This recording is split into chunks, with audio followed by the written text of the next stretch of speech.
नमस्कार साथियों, मैं मिस्टर टी.आर. नायक आप सभी का नायक आईएएस एकेडमी पर तहे दिल से हार्दिक स्वागत करता हूं, हार्दिक अभिनंदन करता हूं। तो प्यारा साथियों, जो हमारा टॉपिक चला था इंडियन पॉलिटी के अंदर भारतीय संविधान का निर्माण, जिसके अंदर 2 लेक्चर हम पहले कर चुके हैं, यानी 2 क्लास पहले कर चुके हैं और आज ये हमारा वीडियो पार्ट 3 रहेगा, जिसके अंदर यानी कल के सेशन में हम लोगों ने अंतिम रूप में बात की थी संविधान सभा की कार्यप्रणाली। ठीक है, तो संविधान सभा की जो प्रथम बैठक है उसके बारे में हम लोगों ने चर्चा की थी, अच्छे से उसके बारे में है जो कि जानकारी ली थी, जो कि संविधान सभा की पहली बैठक 9 दिसंबर 1946 को हम कह सकते हैं हुई थी। ठीक है, और सेकंड बैठक की आज हम बात करेंगे 10 दिसंबर 1946 को संविधान सभा की दूसरी बैठक होती है। ठीक है, तो उनके बारे में चर्चा करते हैं और मैं आशा करता हूं कि कल के सेशन को, यानी जो इससे पहले 2 पार्ट जो हमारे बने हैं संविधान निर्माण के, तो उनके बारे में आप लोगों ने अच्छे से नोट्स भी बना लिए थे और उसको रिवीजन भी करके आए होंगे। तो उससे आगे शुरू करते हैं।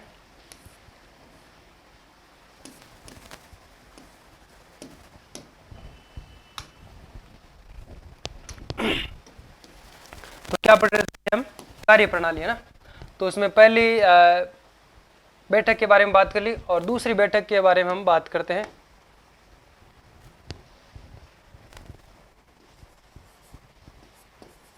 दस दिसंबर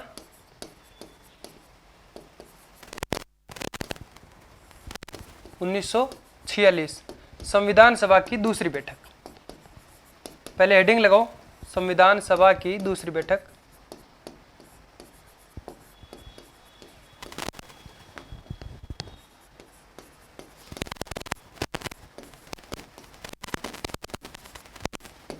ठीक है, 10 दिसंबर 1946 संविधान सभा की दूसरी बैठक। अब इसमें हम बात करते हैं, पहले समझने की कोशिश करो, पहले एक हेडिंग लगा दो, उसके बाद में पेन को रख दो। सच्चिदानंद सिन्हा, जिसको अस्थायी अध्यक्ष के रूप में मनोनीत किया गया था, तो सच्चिदानंद सिन्हा जो है अस्थायी अध्यक्ष के रूप में क्या करते हैं, निर्वाचन की प्रक्रिया के बारे में उनके बारे में जो कि बताया गया था।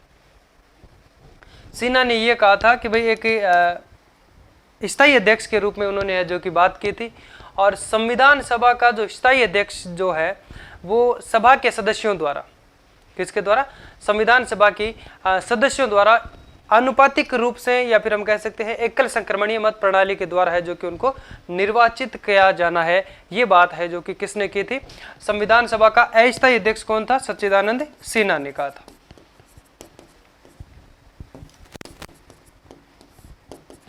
शॉर्ट में लिख सकते हो आप, एक बार ये लिखनी नहीं है ये बात। सच्चिदानंद सिन्हा ने कहा था स्थायी अध्यक्ष के लिए, क्योंकि अस्थायी अध्यक्ष जो है ये पहले से उन्होंने है जो कि फिक्स कर रखा था कि अस्थायी अध्यक्ष जो है सच्चिदानंद सिन्हा को बनाया जाएगा। तो संविधान सभा का अस्थायी अध्यक्ष तो कौन थे, सच्चिदानंद सिन्हा। और फिर बात आती है, इन्होंने कहा था कि संविधान सभा का स्थायी अध्यक्ष के रूप में जो निर्वाचित किया जाएगा, किस प्रणाली के द्वारा, एकल संक्रमणीय मत प्रणाली के द्वारा, यानी जिसे हम कह सकते हैं आनुपातिक प्रतिनिधित्व के रूप में उनको है जो कि चुना जाएगा। ठीक है, तो ये बात किसने की थी, सिन्हा के द्वारा है जो कि बातें की गई थी कि निर्वाचन की प्रक्रिया के लिए उनके बारे में बताया गया था। ठीक है, और फिर क्या है कि इस यानी जो दूसरी बैठक है इसके अंदर केवल इतनी ही बातें की गई।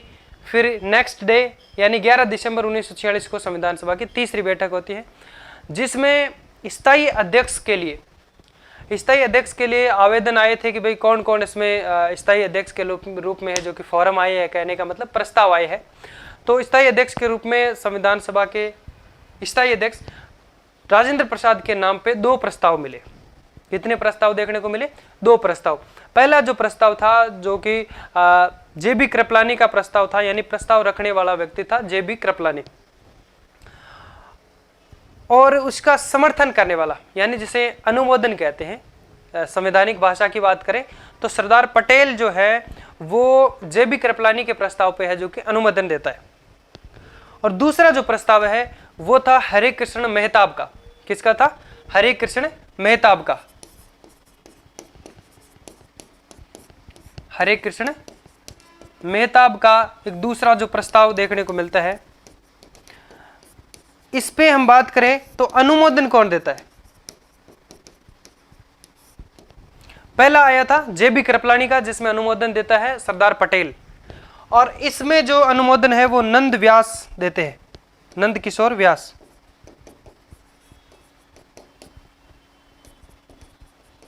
क्या करते हैं? अनुमोदन देते हैं। अनुमोदन का मतलब होता है समर्थन।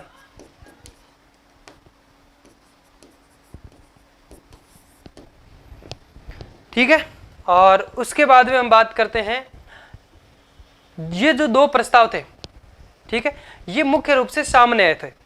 अब दो प्रस्ताव और भी थे, लेकिन उनमें क्या था, दो प्रस्ताव और जो थे उनमें एक तो टी प्रकाशन और एस राधाकृष्णन द्वारा पेश किए गए थे, जो विधि के द्वारा संविधान सभा की जो विधि थी, इसके जो नियम थे उनके अनुसार थे नहीं, इसलिए उसको अवैधानिक घोषित कर दिया गया। दो प्रस्ताव और थे, क्या क्या किसने है जो कि हम कह सकते हैं इन्होंने उनको पेश किया था, एक तो था टी प्रकाशम और दूसरा था एस राधाकृष्णन ने है जो कि उनको पेश किया था, लेकिन वो अवैधानिक घोषित किए गए। क्यों किए गए? क्योंकि उनमें जो है अनुमोदन यानी सहमति पत्र उसमें है जो कि नहीं थे, इसलिए उनको वैधानिक घोषित नहीं किया गया, बल्कि अवैधानिक करके उनको खारिज कर दिया गया। इस प्रकार से संविधान सभा के लिए स्थायी अध्यक्ष के लिए हेतु की अगर बात करें स्थायी अध्यक्ष के लिए, तो दो प्रस्ताव देखने को मिलते हैं, जेबी कृपलानी वाला और दूसरा हरे कृष्ण मेहताब वाला। फिर क्या होता है कि कहने का मतलब दोनों ने जो किया था, दो प्रस्ताव आए थे, एक तो जेबी कृपलानी का और दूसरा था हरे कृष्ण मेहताब का। इन्होंने क्या कहा? इन दोनों ने कहा था कि राजेंद्र प्रसाद जो है, राजेंद्र प्रसाद, इनका मत क्या था, मतलब इनकी विचारधारा की बात कर रहे हैं हम, तो इनका प्रस्ताव था कि राजेंद्र प्रसाद को संविधान सभा का स्थायी अध्यक्ष बनाया जाए, स्थायी अध्यक्ष बनाया जाए। ठीक है, यानी दो प्रस्ताव थे, दोनों ने है जो कि ये कहा था संविधान सभा का स्थायी अध्यक्ष राजेंद्र प्रसाद को बनाया जाए, और सच्चिदानंद सिन्हा के द्वारा यह घोषणा की गई कि संविधान सभा के स्थायी अध्यक्ष। अब बात यह आती है कि पहली बात तो चार प्रस्ताव आए थे, जिसमें से दो को तो ऐसे ही खारिज कर दिया, जो कि संविधान सभा की विधि के अनुसार उन्होंने काम नहीं किया था, उसके अंदर सहमति पत्र नहीं था। इसलिए कहते हैं ना कि जो फॉर्म अपन भरते हैं कहीं, जैसे वैकेंसी का है, उसमें जितने डॉक्यूमेंट्स मांगे गए हैं अगर हम वो सारे नहीं डाल पाते हैं तो वो हमारा फॉर्म क्या हो जाता है, कैंसिल हो जाता है। इस प्रकार से ये दो प्रस्ताव आए थे, और दोनों किसके पक्ष में थे? राजेंद्र प्रसाद को अध्यक्ष के रूप में ये चाहते थे। और फिर क्या होता है कि अस्थायी अध्यक्ष कौन था इसका? सच्चिदानंद सिन्हा। तो फिर सच्चिदानंद सिन्हा जो है, केवल राजेंद्र प्रसाद के लिए ही दो प्रस्ताव आए थे, और कोई व्यक्ति था ही नहीं इनके विरोध में कि भाई कोई विपक्षी नेता जो विपक्ष के अंदर है जो कि लड़ना चाहे अध्यक्ष के रूप में, अध्यक्ष बनना चाहे, तो ऐसा कोई था ही नहीं। इसलिए संविधान सभा के अस्थायी अध्यक्ष सच्चिदानंद सिन्हा के द्वारा ये घोषणा की जाती है कि संविधान सभा के स्थायी अध्यक्ष डॉक्टर राजेंद्र प्रसाद को निर्विरोध निर्वाचित किया जाता है। निर्विरोध का मतलब जिसका कोई भी विरोध नहीं कर रहा हो, क्योंकि विरोध तो कहाँ कर रहा है, यहाँ पे किसी और का प्रस्ताव ही नहीं आया। दो प्रस्ताव आए थे, दोनों ही राजेंद्र प्रसाद के लिए आए थे। तो सिन्हा ने है जो कि ये घोषणा कर दी, संविधान सभा में भाषण दे दिया कि भाई राजेंद्र प्रसाद संविधान सभा का स्थायी अध्यक्ष के रूप में इनको निर्विरोध निर्वाचित किया जाता है। ठीक है, फिर बात आती है कि स्थायी अध्यक्ष जो राजेंद्र प्रसाद बन जाते हैं, उनके बाद में संविधान सभा को संबोधित करने वाला पहला वक्ता कहलाता है एस राधाकृष्णन। कौन कहलाता है? एस राधाकृष्णन जो है स्थायी अध्यक्ष के आ जाने के बाद में, यानी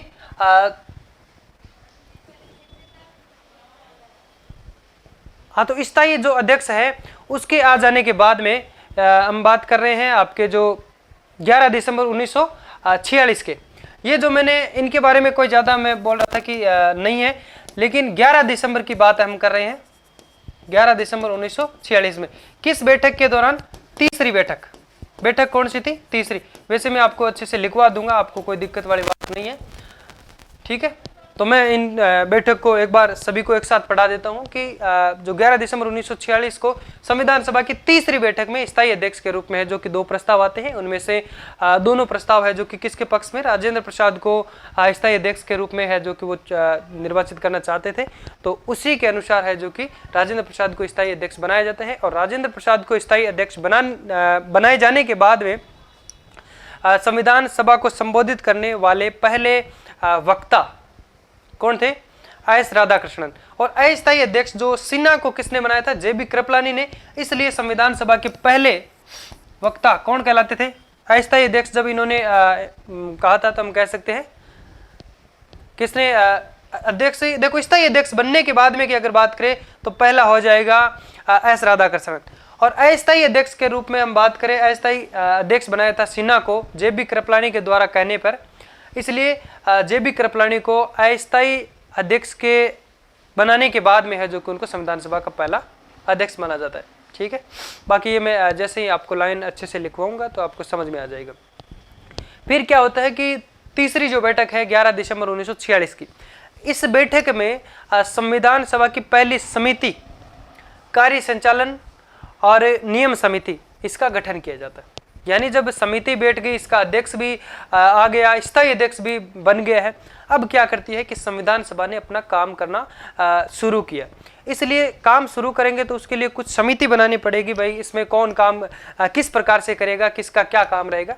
इस प्रकार से क्या करते हैं कि संविधान सभा की तीसरी बैठक के अंदर एक पहली समिति, संविधान सभा की पहली समिति कहलाती है, जिसका नाम हम कह सकते हैं कार्य संचालन व नियम समिति का गठन किया गया। यानी नियम, उसके लिए कुछ नियम बनाए जाएंगे। क्या ऐसे अब इतने लोग हैं तो वहाँ पे लड़ नहीं लेंगे क्या? तो उनके लिए कुछ नियम बनाने पड़ते हैं कि भाई इस हिसाब से आपको काम करना है। एक तरह से जैसे अभी हमारे देश के लिए संविधान जो हम सबको शासन के लिए हमें सबको किस प्रकार से क्या काम करना है, किस प्रकार से कोई काम हम नहीं कर सकते, तो वो सारी जानकारी हमें संविधान देता है, ठीक है। तो उस हिसाब से नियम समिति या कार्य संचालन समिति का गठन किया गया, जिसके स्थायी अध्यक्ष के रूप में पदेन अध्यक्ष बनाया गया था राजेंद्र प्रसाद को। इसका अध्यक्ष कौन होता है? नियम समिति का। देखो इसमें बात आती है पदेन अध्यक्ष इनको क्यों कहते हैं? पदेन का मतलब किसी पद के साथ में उनको कोई दूसरा पद मिल जाना। पदेन अध्यक्ष यानी पदेन जो पद कहलाता है, ठीक है। चाहे वह उपाध्यक्ष का हो तो पदेन उपाध्यक्ष हो जाएगा, अध्यक्ष हो तो पदेन अध्यक्ष हो जाता है, या सचिव है तो पदेन सचिव हो जाता है, ठीक है। इस प्रकार से इस समिति का अध्यक्ष राजेंद्र प्रसाद को बनाया गया, पदेन अध्यक्ष जो कि इनको बनाया गया, ठीक है। और नियम समिति के अंदर कितने सदस्यों को इसमें हम कह सकते हैं निर्वाचित किया जाता है? कितने सदस्यों को? तो इसमें 15 सदस्यों को, नियम समिति के अंदर 15 सदस्यों को संविधान सभा के जो सदस्य होते हैं उनको है जो कि निर्वाचित किया जाता है। यानी एक तरह से हम बात करें तो नियम समिति के अंदर 15 लोगों की एक टीम होगी। सिंपल भाषा में अगर हम समझना चाहें, वो कौन होंगे? संविधान सभा के ही सदस्य होंगे, और जिनका अध्यक्ष कौन थे? राजेंद्र प्रसाद। कौन थे दोस्तों? राजेंद्र प्रसाद जिनके अध्यक्ष थे। इसके बाद में 12 दिसंबर 1946 को संविधान सभा की चौथी बैठक होती है। तो अगर आप कहें तो यहां तक लिख लें, यानी एक तो दूसरी और तीसरी बैठक को हम लिख लेते हैं, ठीक है।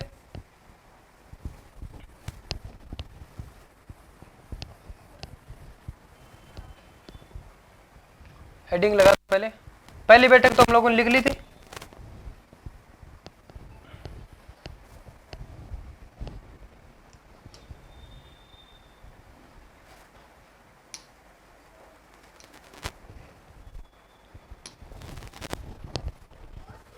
हेडिंग लगाओ 10 दिसंबर 1946 संविधान सभा की दूसरी बैठक। हेडिंग लगा ली?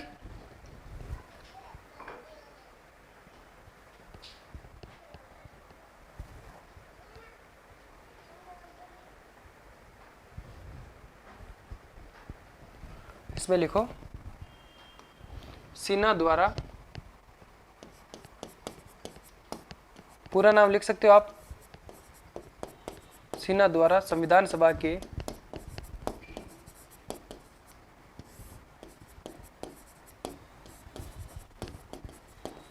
स्थायी अध्यक्ष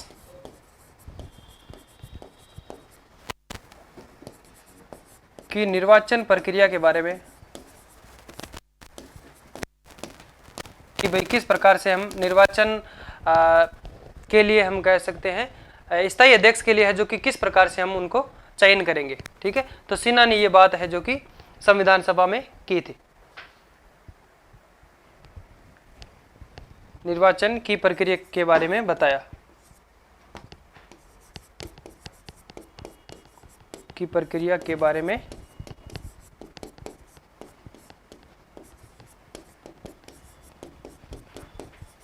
बताया। ठीक है, और इसके बाद में लिखो संविधान सभा के स्थायी अध्यक्ष किस प्रकार से, यानी इन्होंने संविधान सभा में बताया और क्या चीज बताई कि भाई किस प्रकार से स्थायी अध्यक्ष को चुनना है। तो संविधान सभा का जो स्थायी अध्यक्ष है, सभा के सदस्यों के द्वारा, सभा के सदस्यों के द्वारा, संविधान सभा के स्थायी अध्यक्ष के रूप में संविधान लिखिए,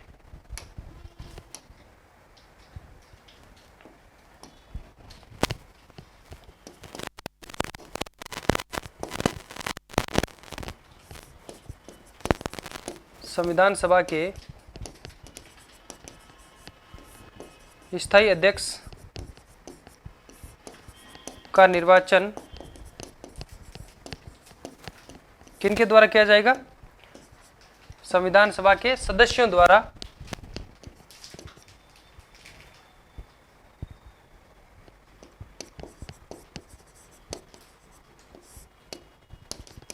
संविधान सभा के सदस्यों द्वारा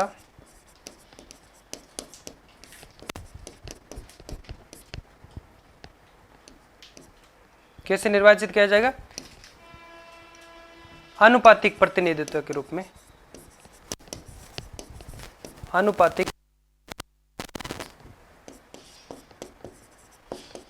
आनुपातिक प्रतिनिधित्व व एकल संक्रमणीय मत प्रणाली के द्वारा,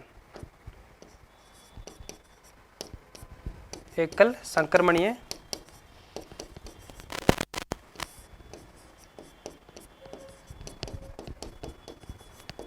मत प्रणाली के द्वारा निर्वाचन किया जाएगा।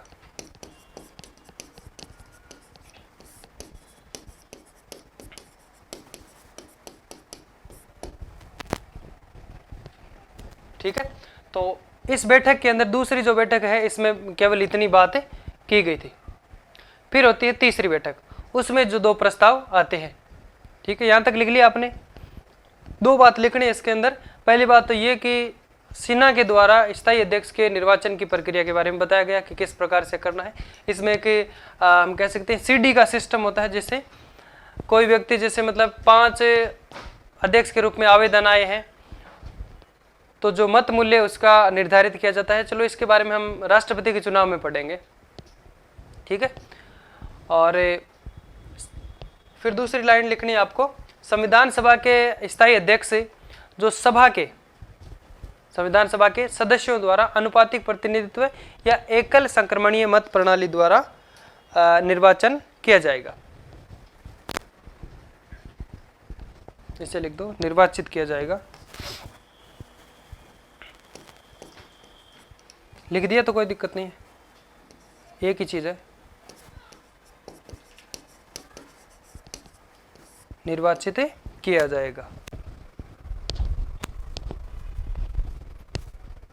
ठीक है, लिखो फटाफट लिखो।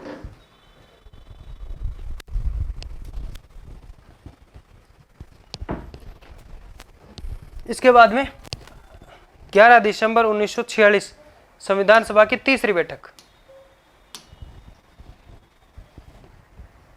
लिख दिया? चलो लिखो,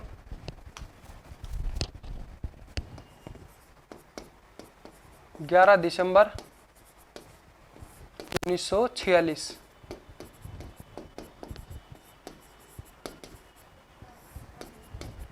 संविधान सभा की तीसरी बैठक पहली कब हुई थी? 9 दिसंबर को, याद रखना, तारीख याद रखना। दूसरी 10 दिसंबर, तीसरी 11 दिसंबर। ठीक है। अब इसके अंदर स्थायी अध्यक्ष के रूप में प्रस्ताव आते हैं। स्थायी अध्यक्ष के रूप में जो प्रस्ताव देखने को मिलते हैं, तो लिखिए, स्थायी अध्यक्ष हेतु राजेंद्र प्रसाद के नाम पे 2 प्रस्ताव प्राप्त हुए। संविधान सभा के स्थायी अध्यक्ष के रूप में, स्थायी अध्यक्ष के रूप में राजेंद्र प्रसाद के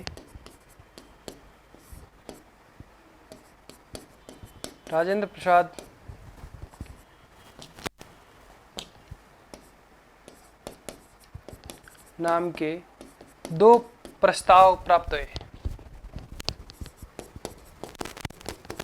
2 प्रस्ताव प्राप्त हुए। किसका था पहला प्रस्ताव? जेबी कृपलानी का। किसका था पहला प्रस्ताव?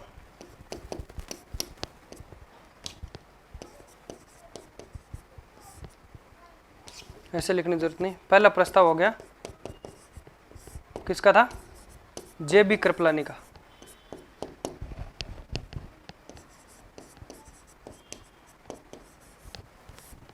ठीक है, तो इसमें क्वेश्चन बोलिए तो प्रस्ताव रखने वाले, और इसके अंदर चलो इसमें लिख दो ऐसे, पहला प्रस्ताव।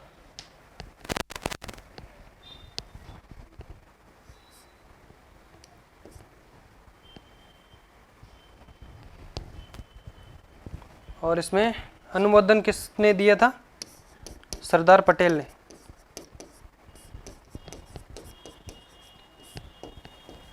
क्वेश्चन लिख दो, अनुमोदन मतलब समर्थन।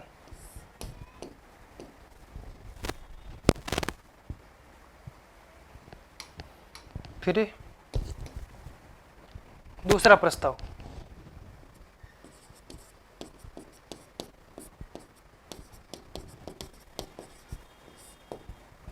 इसमें हरे कृष्ण मेहताब। प्रस्ताव किसने दिया था? हरे कृष्ण मेहताब।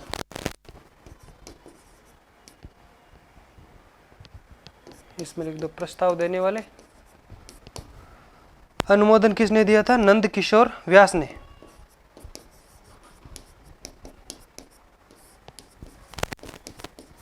नंद किशोर व्यास अनुमोदन देने वाले।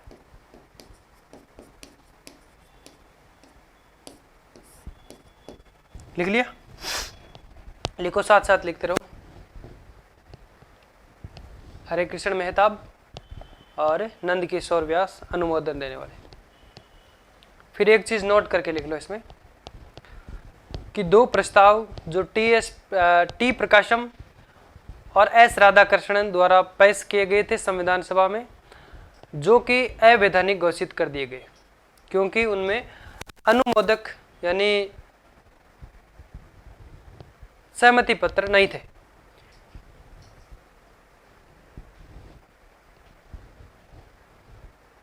नोट करके लिखो एक बात,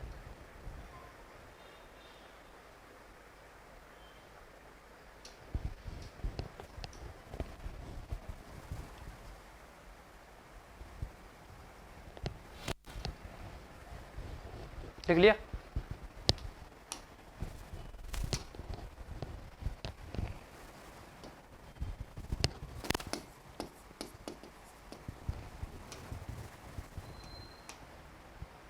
दो प्रस्ताव संविधान सभा में, 2 प्रस्ताव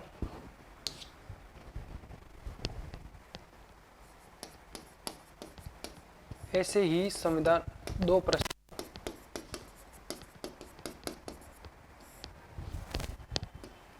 एक टी प्रकाशम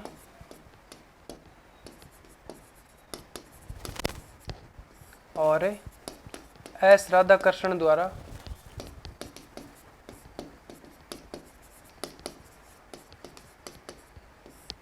द्वारा पेश किए गए थे।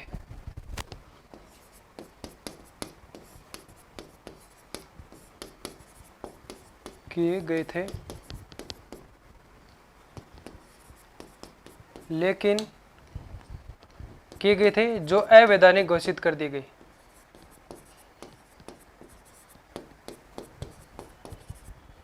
जो अवैधानिक घोषित कर दिए गए थे।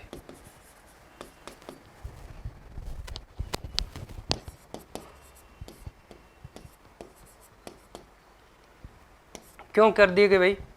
क्योंकि उनमें कोई भी अनुमोदित करने वाला या फिर हम कह सकते हैं अनुमोदक सहमति पत्र नहीं थे। क्योंकि उन प्रस्तावों में, क्योंकि उनमें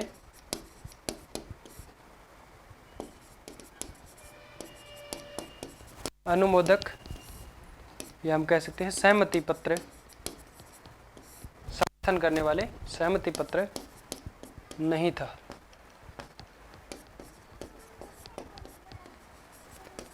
दोनों में सहमति पत्र नहीं थे। जैसे नंद किशोर व्यास ने और किसने, सरदार पटेल ने एक उस प्रस्ताव के साथ में सहमति पत्र यानी एक प्रार्थना के रूप में कि भाई मैं इस प्रस्ताव को समर्थन करता हूँ, तो वो एक सहमति पत्र होता है, वो इन दोनों के अंदर नहीं था। इसलिए टी प्रकाशम और एस राधाकृष्णन द्वारा जो प्रस्ताव दिए गए थे उनको खारिज कर देती है संविधान सभा। ठीक है, अवैधानिक घोषित कर देती है। और ये नोट खत्म हो गया। और इसके बाद में हम बात करते हैं, इसी कारण इस प्रकार से संविधान सभा के स्थायी अध्यक्ष हेतु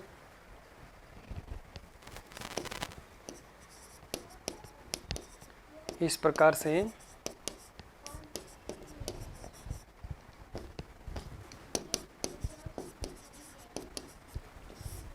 संविधान सभा के स्थायी अध्यक्ष हेतु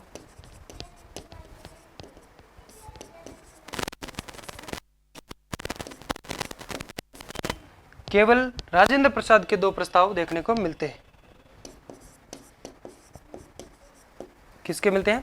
केवल एक उम्मीदवार जो कि राजेंद्र प्रसाद के नाम से प्रस्ताव मिले। केवल एक उम्मीदवार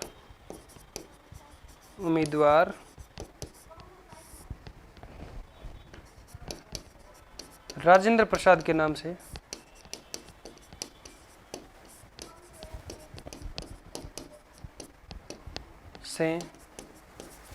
प्रस्ताव मिलते हैं।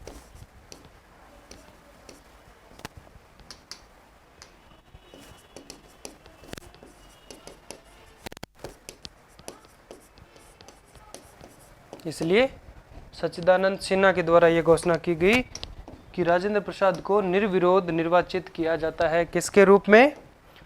संविधान सभा के स्थायी अध्यक्ष के रूप में।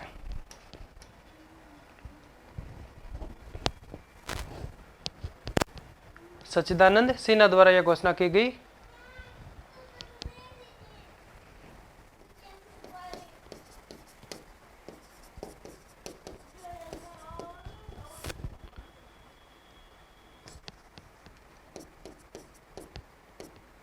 सच्चिदानंद सिन्हा द्वारा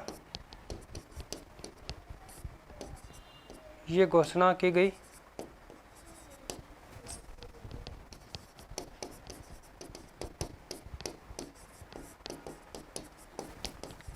कि संविधान सभा के स्थायी अध्यक्ष के रूप में संविधान सभा के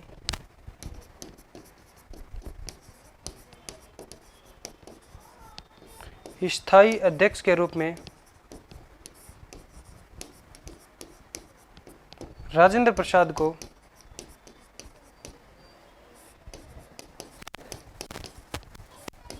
निर्विरोध, जिसका कोई विरोध नहीं था, निर्विरोध निर्वाचित किया जाता है। निर्वाचित किया जाता है। अब एकल संक्रमणीय मत प्रणाली का वहाँ पे प्रयोग तो होता, बल्कि इनके सामने कोई व्यक्ति था ही नहीं, कोई विरोध करने वाला व्यक्ति ही नहीं था, तो उस प्रणाली को किस कहाँ अपनाएंगे। इसलिए इनको निर्विरोध निर्वाचित कर दिया जाता है राजस्थान के सॉरी मैं क्या संविधान सभा के स्थायी अध्यक्ष के रूप में। किसको? राजेंद्र प्रसाद को। अस्थायी अध्यक्ष कौन थे? सच्चिदानंद सिन्हा। लिख लिया यहाँ तक, जल्दी लिखो।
लिख लिया? चलो इसके बाद में लिखो राजेंद्र प्रसाद के स्थायी अध्यक्ष, संविधान सभा के स्थायी अध्यक्ष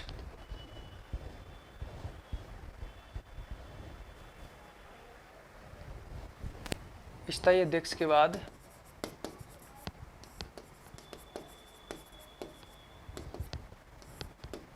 स्थायी अध्यक्ष के पश्चात संविधान सभा को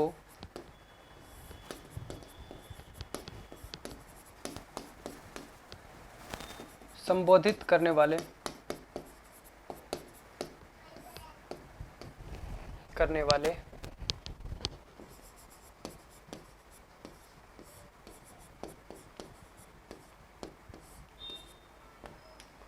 पहले वक्ता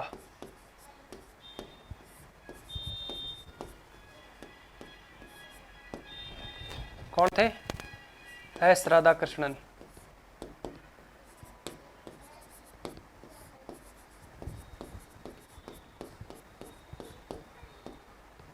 थे।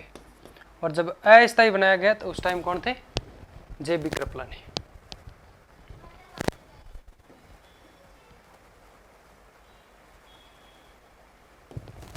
यहां तक समझ में आ गया? फिर लिखो इस बैठक में, किस बैठक की बात करें हम? तीसरी बैठक। इस बैठक में संविधान सभा की पहली जो समिति का गठन किया गया,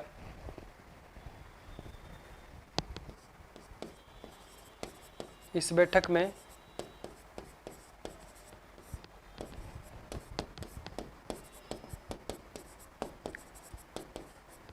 संविधान सभा की पहली समिति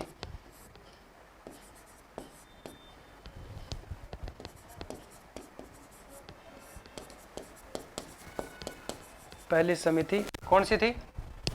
कार्य संचालन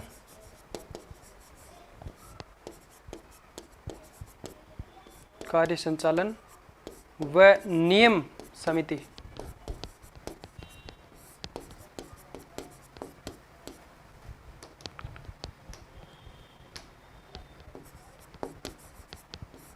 का गठन किया गया,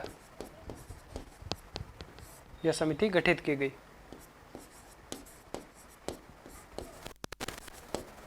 जिसके अध्यक्ष, इस समिति के अध्यक्ष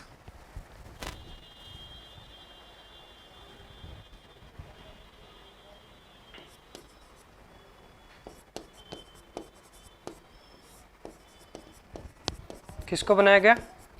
जिसके अध्यक्ष राजेंद्र प्रसाद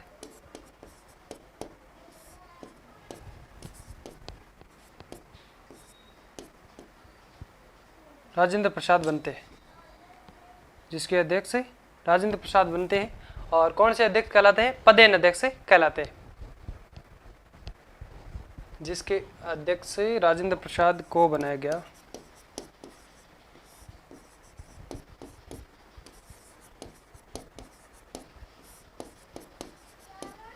कोष्टक में लिख दो पदेन अध्यक्ष।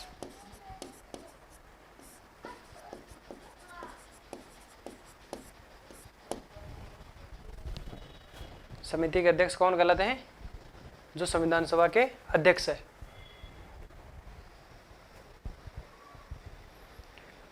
और नियम समिति में कितने सदस्य होते हैं भाई? 15 सदस्यों का निर्वाचन जो है संविधान सभा के सदस्यों के द्वारा किया गया।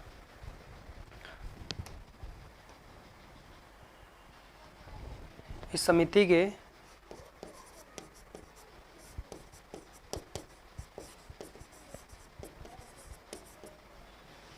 जैसे लिखो, नियम समिति में 15 सदस्य होते हैं। नियम समिति के 15 सदस्यों का निर्वाचन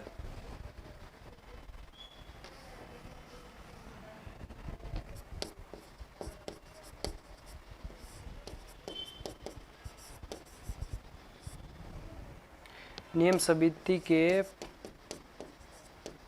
15 सदस्य, उनका निर्वाचन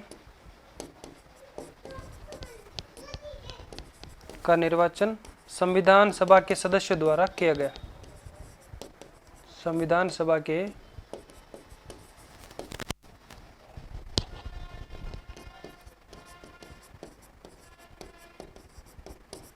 सदस्यों द्वारा किया गया। संविधान सभा के सदस्यों के द्वारा किया गया। ठीक है, तो ये तीसरी बैठक कंप्लीट हो जाती है। इसके बाद में संविधान सभा की चौथी बैठक जो कब हुई थी? 12 दिसंबर 1946 को। तो पहले उसके बारे में समझ लेते हैं। यहाँ तक समझा था, उसके बाद में लिख लिया। और 12 दिसंबर 1946 को संविधान सभा की चौथी बैठक होती है और उसमें उद्देश्य प्रस्ताव को है जो कि पेश करना था। उद्देश्य प्रस्ताव जो फिर हम कह सकते हैं संविधान सभा की 5वीं बैठक में उसको पेश किया गया। तो चौथी में वो बैठक जो हुई थी 12 दिसंबर 1946 को, उसके अंदर उद्देश्य प्रस्ताव को पेश करने वाले थे, लेकिन अधिकतर जो सदस्य हैं वो माने नहीं थे। उनके लिए उद्देश्य प्रस्ताव को बोला इसमें नहीं करेंगे, इसलिए उनके जो सदस्य थे अधिकतर, उनके द्वारा मना कर दिया गया। इसलिए इस बैठक को स्थगित कर दिया जाता है और नियम समिति के द्वारा अपना काम शुरू कर दिया गया था। फिर 5वीं जो बैठक होती है 13 दिसंबर 1946 को, उसके अंदर नेहरू के द्वारा हम कह सकते हैं संविधान सभा का ऐतिहासिक उद्देश्य प्रस्ताव जो कि पेश कर दिया जाता है, जिसे ऑब्जेक्टिव रेजुलेशन कहते हैं। तो उसमें कितने उद्देश्य थे? 8 उद्देश्य थे। उस प्रस्ताव के अंदर 8 उद्देश्य थे, उनके बारे में बात करेंगे। तो यहाँ तक लिख लिया होगा आपने। इसके बाद में चौथी बैठक की बात करते हैं 12 दिसंबर 1946 को।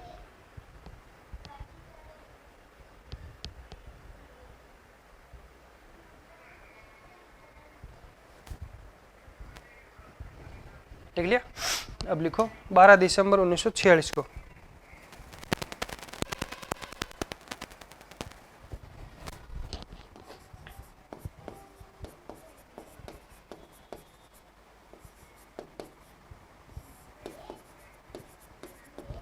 संविधान सभा की चौथी बैठक।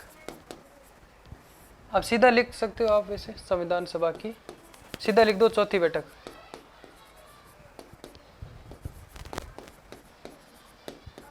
ठीक है,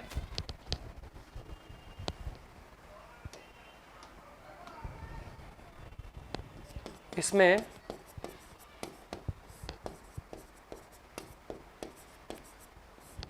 उद्देश्य प्रस्ताव को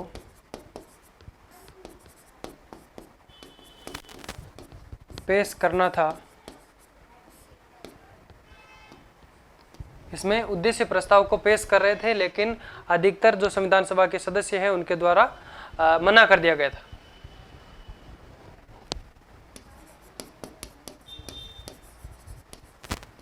लेकिन अधिकतर सदस्यों द्वारा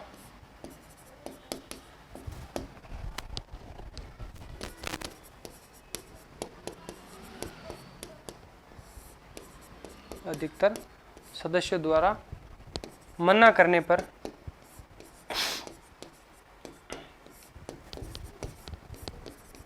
इस बैठक को स्थगित कर दिया गया। स्थगित कर दिया गया और नियम समिति ने अपना काम शुरू कर दिया था। नियम समिति द्वारा अपना कार्य किया गया।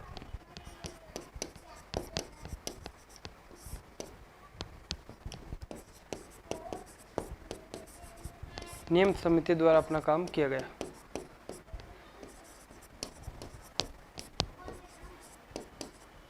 ठीक है, नियम समिति द्वारा अपना कार्य किया गया, अपना काम किया गया।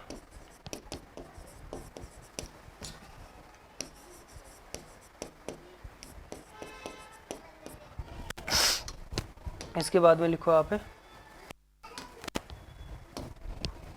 13 दिसंबर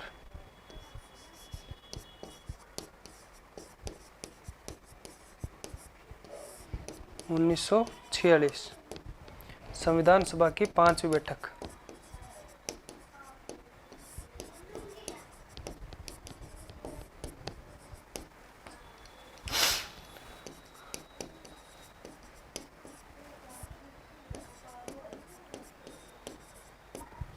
संविधान सभा की 5वीं बैठक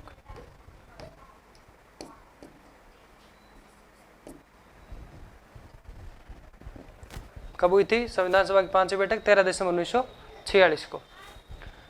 इस दिन नेहरू के द्वारा संविधान सभा का ऐतिहासिक उद्देश्य प्रस्ताव पेश किया गया।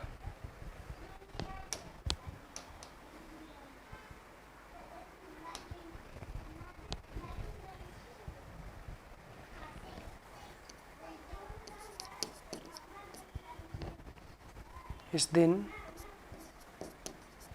नेहरू द्वारा संविधान सभा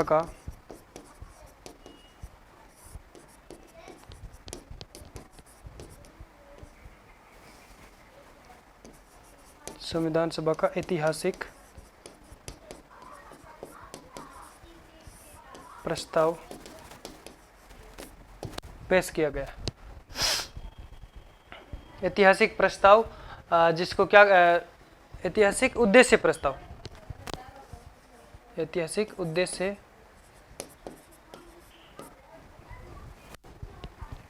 ये उद्देश्य प्रस्ताव जो इसमें चौथी में नहीं कर पाए उसको 5वीं में किया था।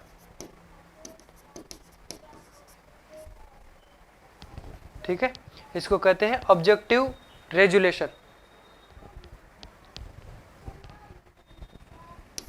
हिंदी में लिख दूं?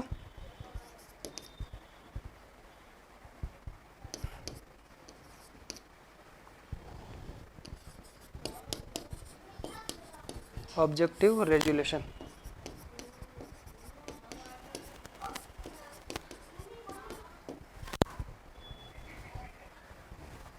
ठीक है, पेश किया गया जिसमें कुल 8 उद्देश्य थे। इस दिन नेहरू द्वारा संविधान सभा का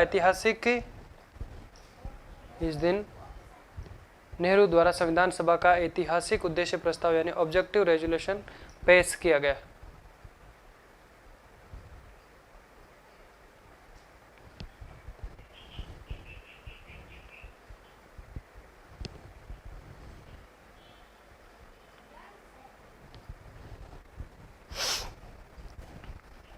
ऑब्जेक्टिव रिजोल्यूशन, एक मिनट,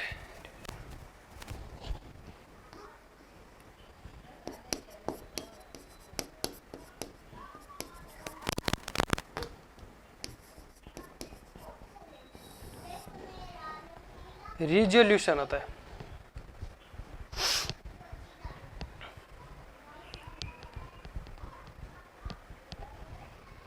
फिर लिखो इस प्रस्ताव में 8 उद्देश्य थे। कौन कौन से थे उनके बारे में बात करते हैं। लिख लिया यहाँ तक? इस प्रस्ताव में 8 उद्देश्य थे।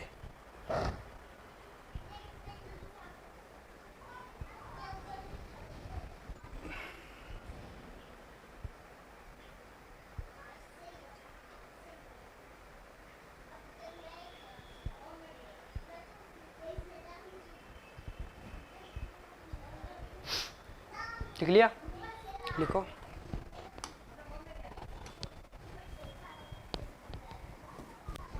इस प्रस्ताव में 8 उद्देश्य थे।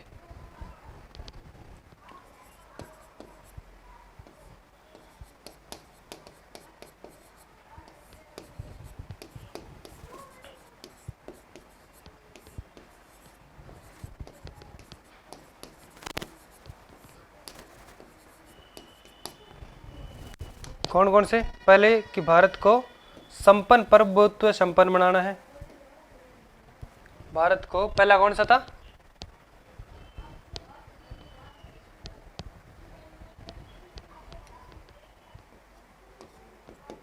नंबर लगा के लिख लो कि भारत को पूर्ण प्रभुत्व संपन्न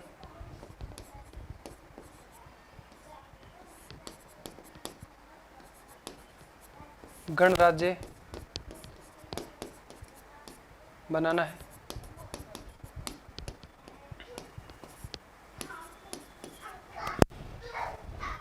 भारत को पूर्ण प्रभुत्व संपन्न गणराज्य बनाना है। और ये इसी के साथ में है। तथा शासन के लिए तथा शासन हेतु विधान मंडल यानी संविधान का निर्माण करना है। विधान कहो या फिर संविधान का निर्माण करना है। भारत को पूर्ण प्रभुत्व संपन्न गणराज्य बनाना है तथा शासन के लिए या फिर शासन हेतु विधान या संविधान का निर्माण करना है तथा भावी शासन हेतु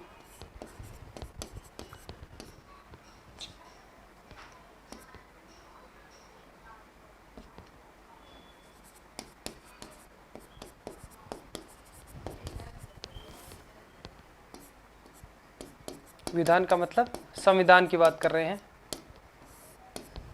संविधान का निर्माण करना है।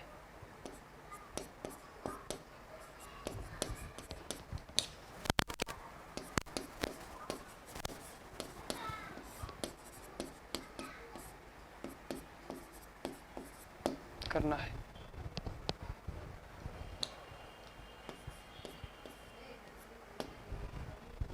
ठीक है, फिर दूसरा लिखो,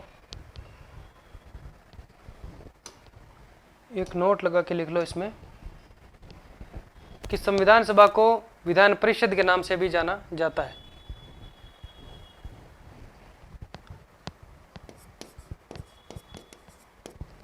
किस नाम से जाना जाता था?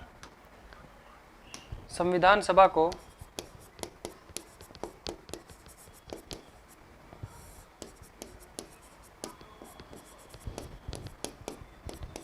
विधान परिषद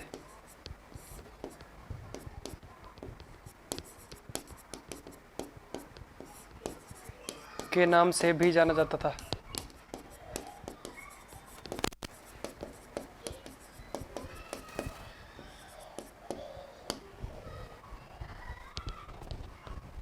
फिर 2 नंबर लिखो, एक संघ बनाया जाएगा जिसमें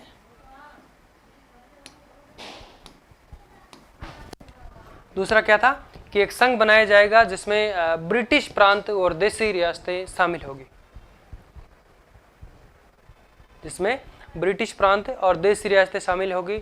और फिर एक बिंदु इसमें था कि प्रांतों को स्वाधीन इकाई के रूप में है जो कि विकसित किया जाएगा। प्रांतों को स्वाधीन इकाई जो थी उसके रूप में उसको है जो कि डेवलप किया जाएगा। और संविधान और सत्ता का अंतिम स्रोत कौन होगा? भारतीय जनता होगी। देखो, संविधान में ऐसे प्रकार से संविधान का निर्माण किया जाएगा जिसमें पूरे संविधान के अंदर जो भी एक एक लाइन जो है वो जनता के हित में होगी, जनता के लिए होगी। कहने का मतलब यही है कि अगर सत्ता की बात करें यानी जो सरकार है, क्या सरकार में प्रधानमंत्री है वो किन के द्वारा चुना गया है? भाई, जनता के द्वारा चुना गया है। और संविधान में जो भी काम है वो जनता के हित के लिए उसके अनुसार शासन को है जो कि निर्माण किया गया।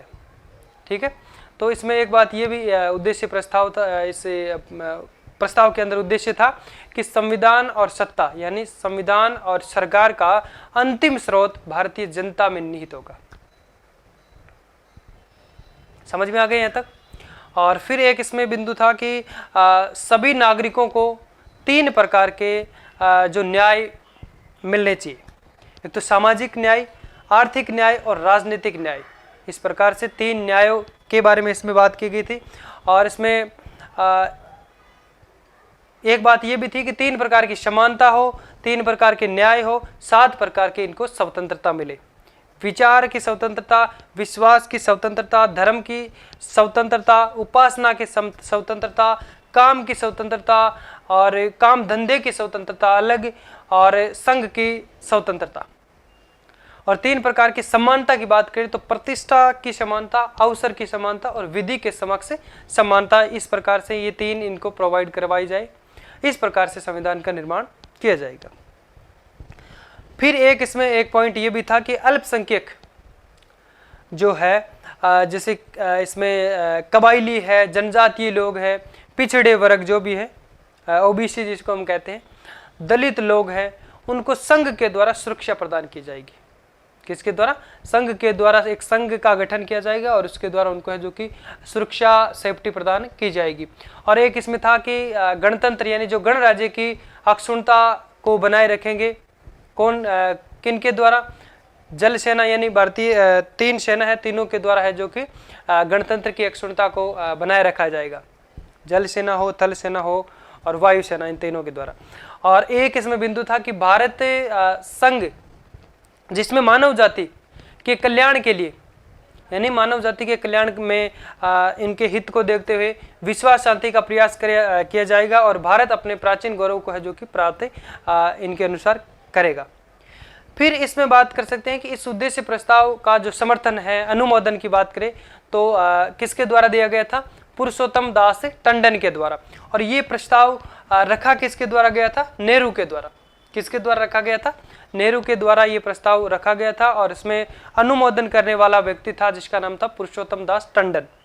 और इस उद्देश्य प्रस्ताव का उर्दू के अंदर अनुवाद करने वाला एक व्यक्ति था जिसका नाम था मोहनलाल सक्सेना। इस प्रस्ताव को संविधान सभा में या फिर हम कह सकते हैं संविधान सभा द्वारा 22 जनवरी 1947 को पारित किया गया था। कब किया गया था? 22 जनवरी 1947 को। तो ये डेट भी आपको अच्छे से ध्यान में रखनी है। फिर इसके बाद में क्या आता है कि संविधान सभा का प्रथम अधिवेशन होता है। अधिवेशन क्या होता है भाई? एक सम्मेलन होता है। देखो, बैठक एक दिन की होती है और कई सारी बैठक हर रोज चलती है, तो उसका एक अधिवेशन माना जाता है। जैसे सत्र होता है समय, जैसे विधानसभा और लोकसभा के अंदर जो सत्र चलता है उसी के अनुसार अधिवेशन जिसको कहते हैं कन्वेंशन यानी सम्मेलन के रूप में होता है। तो प्रथम अधिवेशन जो है 9 दिसंबर 1946 को होता है, यानी शुरू होता है और 23 दिसंबर 46 तक चलता है। ठीक है, तो अधिवेशन से पहले हम ये जो प्रस्ताव के बारे में बात कर लेते हैं। जो 8 इसमें उद्देश्य थे उनके बारे में बात करते हैं। ठीक है, तो लिख लिया एक आपने, दूसरा उद्देश्य लिखो, यहां तक लिख लिया। दूसरा लिखो, एक संघ बनाया जाएगा जिसमें ब्रिटिश प्रांत और देशी प्रांतों को शामिल किया जाएगा। एक संघ बनाया जाएगा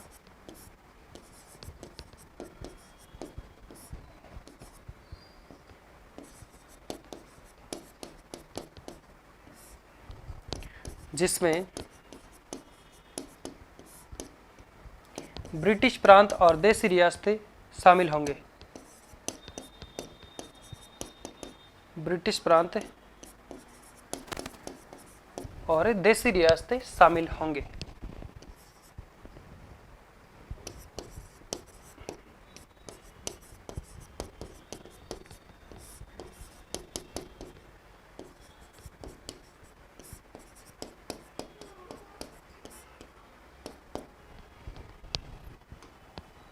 तीसरा बिंदु लिखो, प्रांतों को स्वाधीन इकाई के रूप में विकसित किया जाएगा।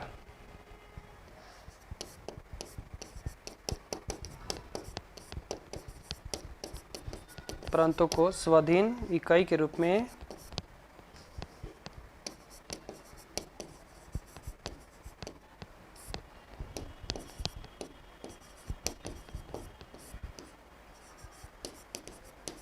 के रूप में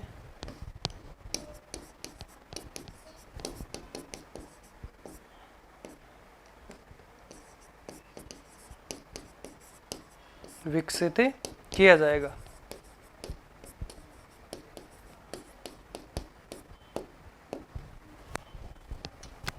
ठीक है।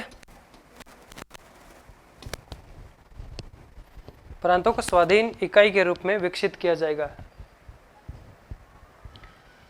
फिर चौथी बात वो लिखो, संविधान और सरकार, संविधान और सत्ता लिख दो, का अंतिम स्रोत भारतीय जनता में निहित होगा।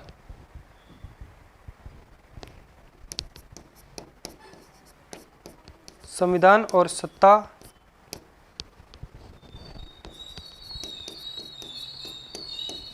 का अंतिम स्रोत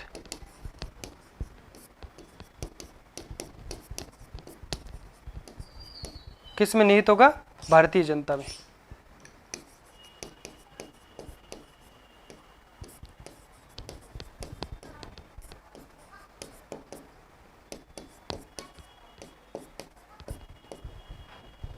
निहित होगा।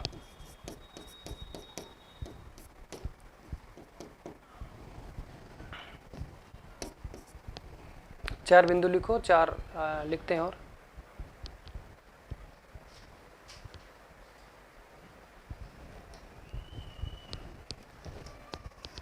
लिख रहे हो ना?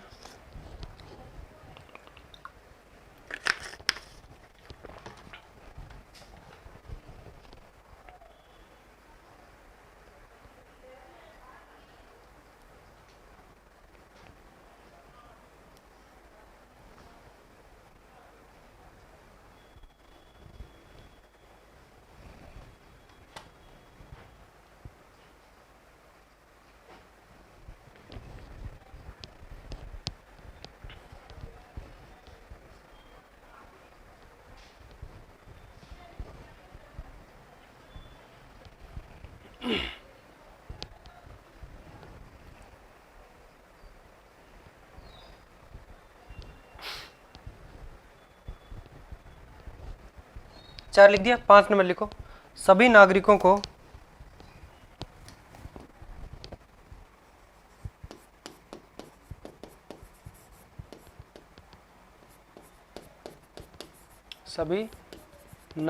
को तीन प्रकार के न्याय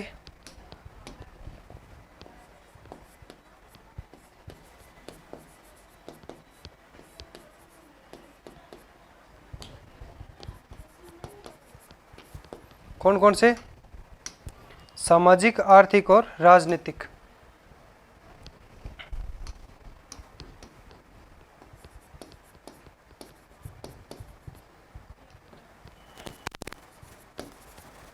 सामाजिक न्याय,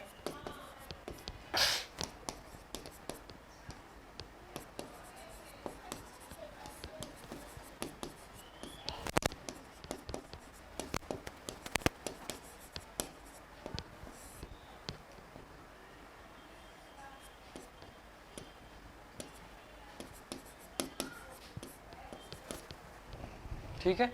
और तीन प्रकार की समानता। नेक्स्ट लिखो यहाँ पे, तीन प्रकार की समानता, सभी नागरिकों को तीन प्रकार के न्याय, इसी 5 पॉइंट में लिखना है। तीन प्रकार के न्याय, सामाजिक न्याय, आर्थिक न्याय और राजनीतिक न्याय। राजनीतिक न्याय, इसमें राजनीतिक लिखो।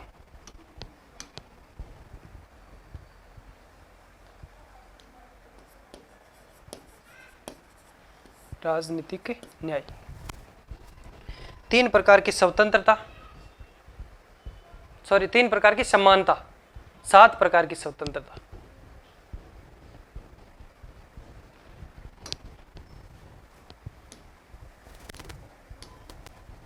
तीन प्रकार की समानता,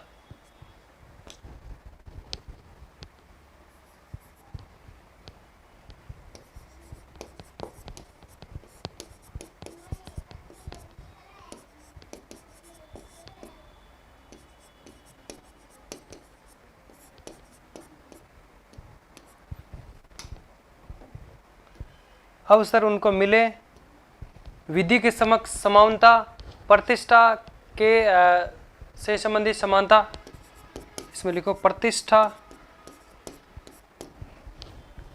अवसर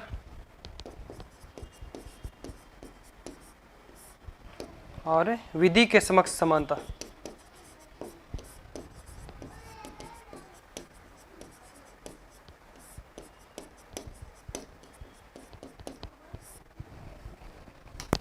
सात प्रकार की स्वतंत्रता।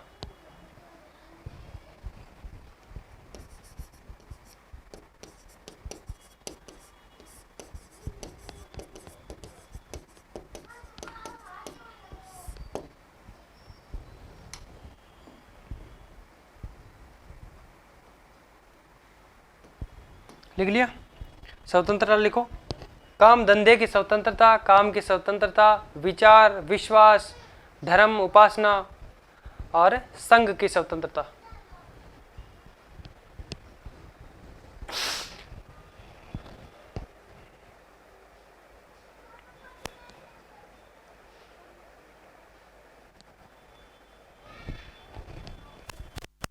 लिखो इसमें विचार की स्वतंत्रता, विश्वास, धर्म की स्वतंत्रता, उपासना,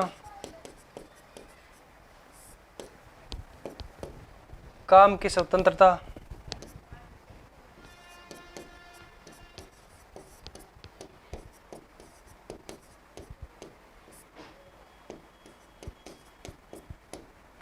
काम धंधे की स्वतंत्रता,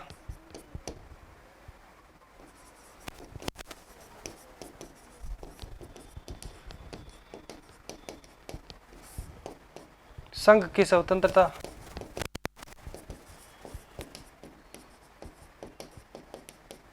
कितनी होगी? 7 हो गई ना? ओके। देखो पांचवा पॉइंट है इस प्रस्ताव के अंदर था, सभी नागरिकों के लिए 3 प्रकार के न्याय, सामाजिक आर्थिक न्याय, राजनीतिक न्याय होने चाहिए, 3 प्रकार की समानता। मतलब ये बातें इस उद्देश्य प्रस्ताव के अंदर है जो कि रखी गई थी। और 22 जनवरी 1947 को है जो कि ये उद्देश्य प्रस्ताव क्या हो जाता है, पारित हो जाता है। किसके द्वारा? संविधान सभा के द्वारा। और 7 प्रकार की स्वतंत्रता, विचार की स्वतंत्रता, विश्वास की स्वतंत्रता, धर्म की स्वतंत्रता, उपासना की स्वतंत्रता, काम की स्वतंत्रता, काम धंधे की स्वतंत्रता और संघ की स्वतंत्रता। ठीक है, तो 5 बिंदु हो गए हमारे। छठा बिंदु लिखो, अल्पसंख्यक, कबायली, जनजातीय लोग, पिछड़े वर्ग, दलितों के लिए संघ बनाकर उनकी सुरक्षा की जाए। मतलब इसको आप रट्टू तोता आपको नहीं बनना है, कोई भी लाइन है उसको रटना नहीं है।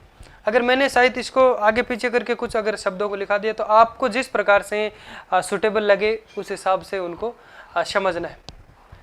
ठीक है, अब जैसे कई सारे रैंक वाले होते हैं, जैसे मैंने कोई जैसे कोई अध्यक्ष की लाइन है या फिर हम कह सकते हैं अध्यक्ष की कोई टेबल लिखा रहा हूँ, पहला अध्यक्ष कौन था, दूसरा, वो बात अलग है, उसको पहले बाद में नहीं करना। लेकिन इसी प्रकार से मैंने जो नाम लिखवाए इसको आगे पीछे आप करके और सिक्वेंस से आप अच्छे से याद करने की परिभाषा में उनको आप समझ सकते हैं।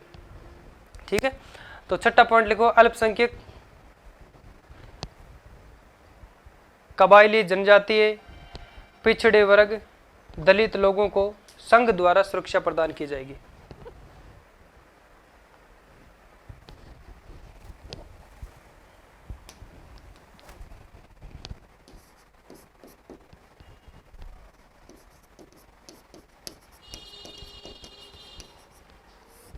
अल्पसंख्यक,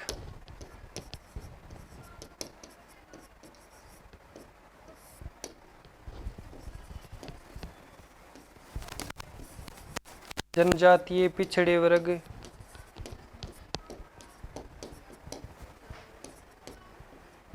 दलित लोगों के लिए या दलितों के लिए संघ बनाकर या संघ द्वारा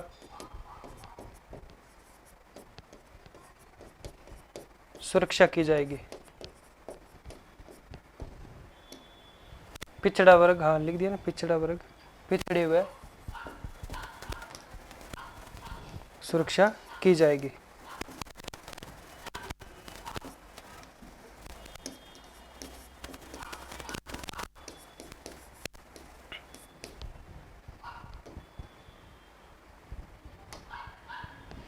दिख रहा नहीं है? अल्पसंख्यक, कबायली, जनजातीय, पिछड़े व दलित लोगों के लिए या दलित लोगों को संघ के द्वारा, दलित लोगों के लिए संघ द्वारा, ऐसे दलित लोगों को संघ द्वारा सुरक्षा की जाएगी। दलित लोगों को संघ द्वारा सुरक्षा की जाएगी, ये सुरक्षा प्रदान की जाएगी, ऐसे लिख दो।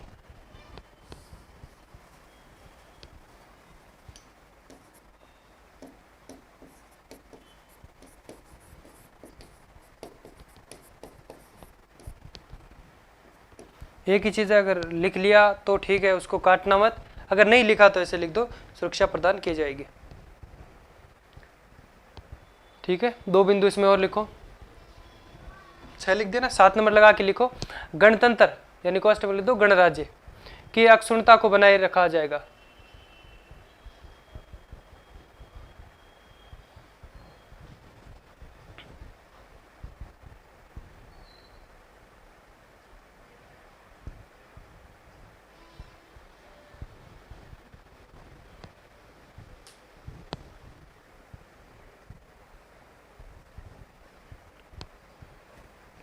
लिख लिया?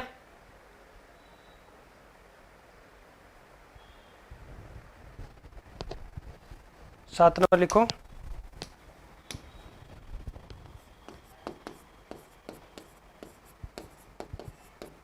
गणतंत्र यानी कांस्टेबल लिख दो, गणराज्य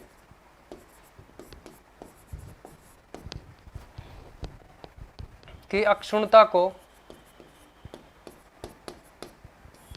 बना रखा जाएगा, को बनाया रखा जाएगा। किनके द्वारा? तीनों सेना का नाम लिख दो।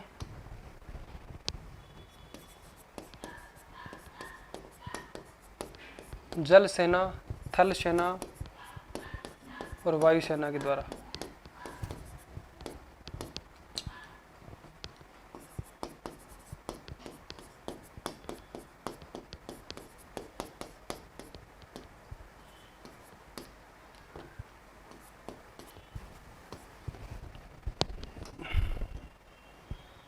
फिर लिखो भारत संघ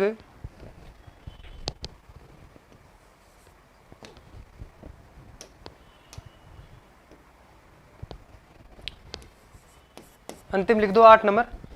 भारत संघ जो है मानव जाति के कल्याण और विश्व शांति को प्रयास करेगा।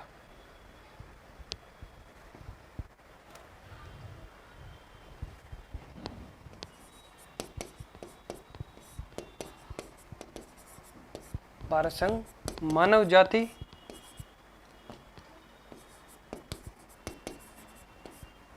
के कल्याण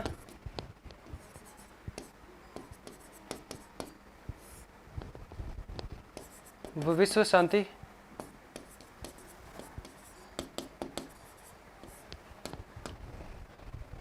के कल्याण के लिए और विश्व शांति का प्रयास करेगा।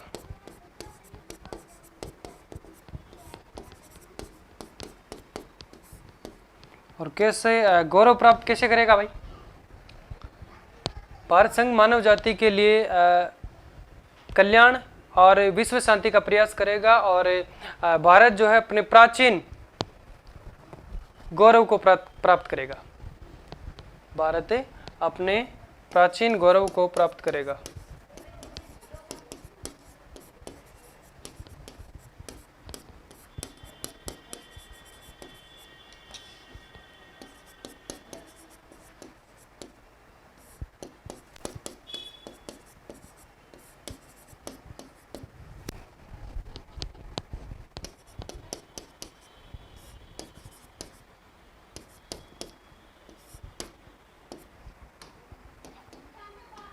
अब लिखो इस प्रस्ताव को समर्थन देने वाला व्यक्ति कौन था?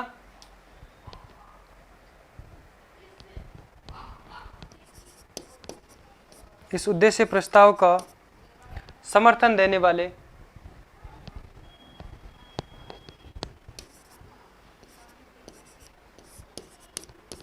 प्रस्ताव को समर्थन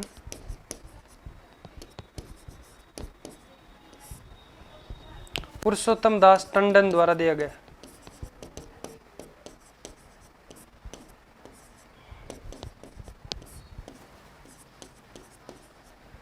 पुरुषोत्तम दास टंडन द्वारा किया गया।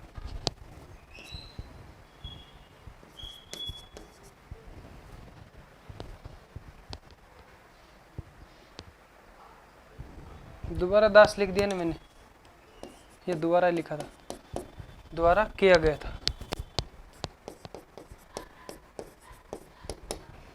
इस उद्देश्य प्रस्ताव को समर्थन पुरुषोत्तम दास टंडन द्वारा किया गया। और उर्दू में अनुवाद इसका किसने किया था? मोहनलाल सक्सेना ने। इसका उर्दू अनुवाद शॉर्ट में लिख दो, उर्दू अनुवाद मोहनलाल सक्सेना द्वारा किया गया। जब पूरा लिखूं, उद्देश्य प्रस्ताव का उर्दू अनुवाद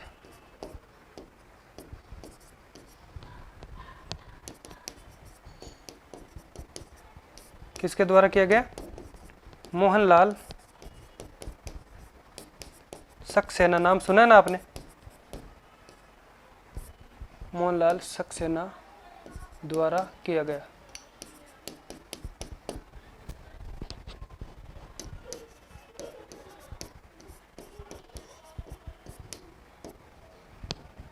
फिर लिख दो, इस उद्देश्य प्रस्ताव को संविधान सभा द्वारा 22 जनवरी 1947 को पारित किया गया था। इस उद्देश्य प्रस्ताव को संविधान सभा द्वारा 22 जनवरी 1947 को पारित किया गया। लिख लिया यहाँ तक?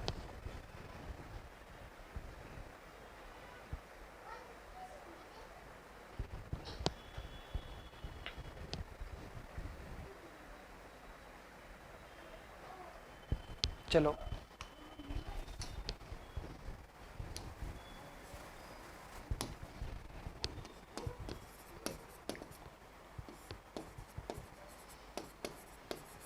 इस उद्देश्य प्रस्ताव को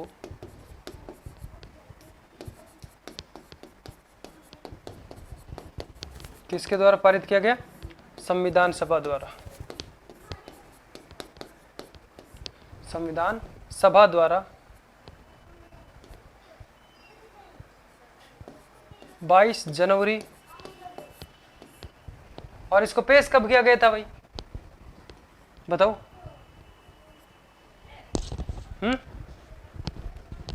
पेश कब किया गया था? किन के द्वारा किया गया था बताओ? 13 दिसंबर को, यानी 5वीं बैठक के अंदर इसको पेश किया गया था नेहरू के द्वारा। तो ये लिख लो आप। इस उद्देश्य प्रस्ताव को संविधान सभा द्वारा 22 जनवरी 1947 को पारित किया गया।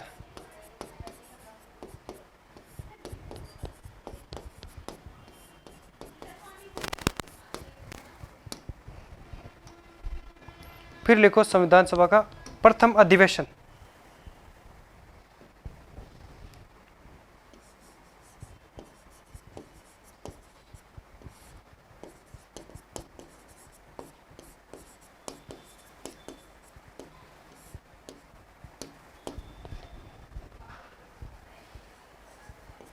प्रथम अधिवेशन कब हुआ था भाई?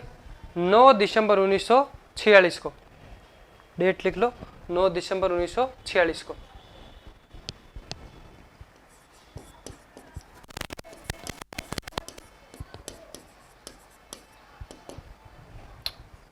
पूरी डेट अगर वैसे लिखो तो कि भाई कब से कब तक चला था ये? 9 दिसंबर 1946 से लेकर के है जो कि 23 दिसंबर 46 तक चला था अधिवेशन।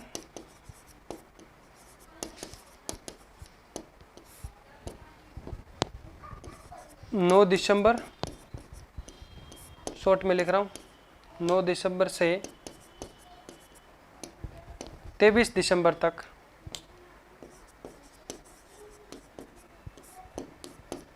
चला।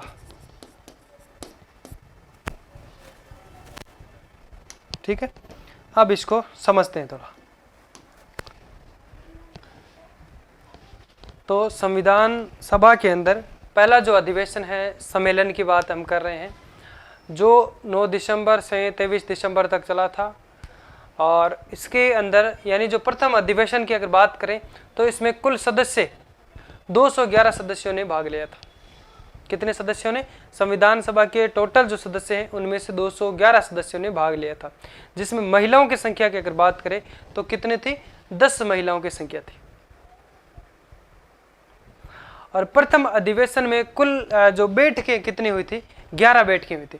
तो बैठकें क्या होती है कि देखो, जैसे मतलब कोई एक अधिवेशन हम लोगों ने जैसे आज शुरू किया है, इसके अंदर आज बैठक हो गई और फिर कल नहीं होकर के परसों हो गई, ऐसे करके एक सत्र के रूप में एक अधिवेशन जो कि चला था उस टाइम, और जिसमें कुल कितनी बैठकें हुई? तो ये जो बात है आपको अच्छे से ध्यान में रखनी है कि भाई प्रथम जो संविधान सभा के अंदर प्रथम जो अधिवेशन हुआ था वो कब शुरू किया गया और कब तक चला था, उसमें कितनी बैठकें हुई थी।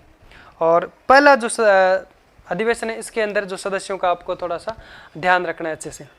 ठीक है, तो इसके बारे में लिखो और फिर दूसरा अधिवेशन पढ़ते हैं।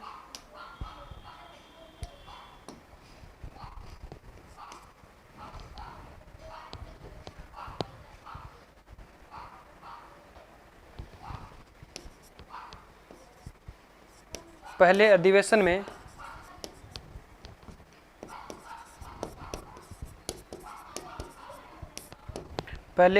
में कुल 211 सदस्यों ने भाग लिया था। कुल 211 सदस्यों ने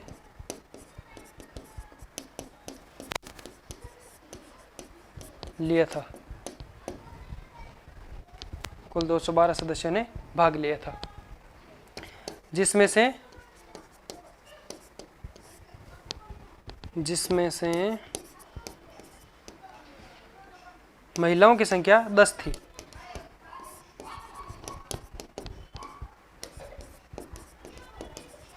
जिसमें से महिलाओं की संख्या कितनी थी? 10। बाकी 101 पुरुष थे। फिर लिखो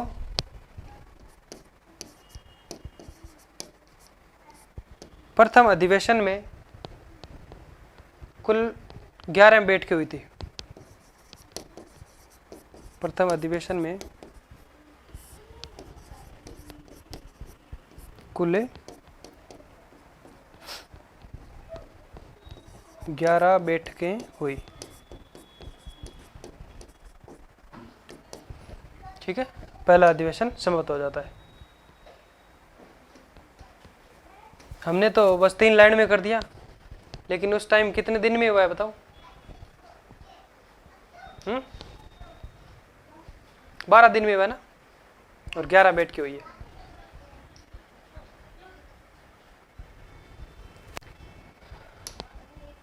अच्छा 14 दिन हो गए ना, 14 दिन में मतलब 11 बैठक हुई है।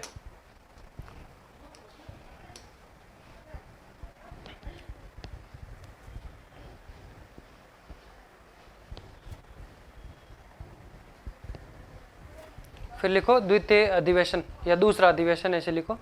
और दूसरे अधिवेशन के बारे में थोड़ा सा समझते हैं। दूसरा अधिवेशन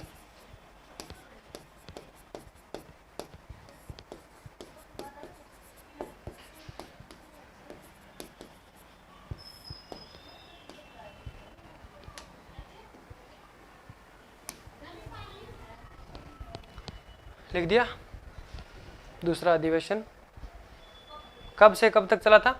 20 जनवरी 47 से लेकर के है, जो कि 25 जनवरी 47 तक चला था, 5 दिन के लिए। अच्छा 20 से 5 दिन के लिए, 20 जनवरी 47 से 25 जनवरी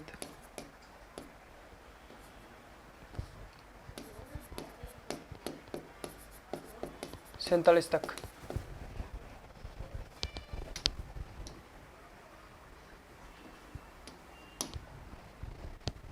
और इसके अंदर अब देखो हम बात करते हैं कि 20 जनवरी 1947 से लेकर के यानी 5 दिन तक ये है जो कि अधिवेशन चलता है।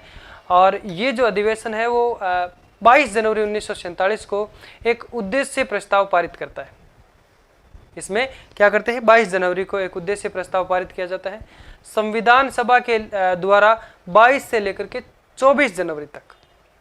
22 से 24 जनवरी 1947 को बजट पर चर्चा करने का हम कह सकते हैं, चर्चा करने हेतु एक बैठक का आयोजन किया गया।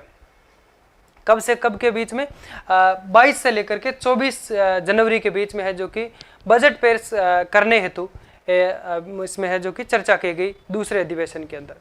25 जनवरी 47 को है जो कि संविधान सभा का एक प्रथम निर्विरोध निर्वाचित उपाध्यक्ष की बात की जाती है, यानी उसको है जो कि बनाया गया हिरेन कुमार मुखर्जी को, जिसको शॉर्ट में है जो कि HC मुखर्जी कहा जाता है। ठीक है, संविधान सभा के प्रथम उपाध्यक्ष की अगर बात करें तो कौन था भाई, देखो संविधान सभा के प्रथम अस्थायी अध्यक्ष कौन था, अस्थायी अध्यक्ष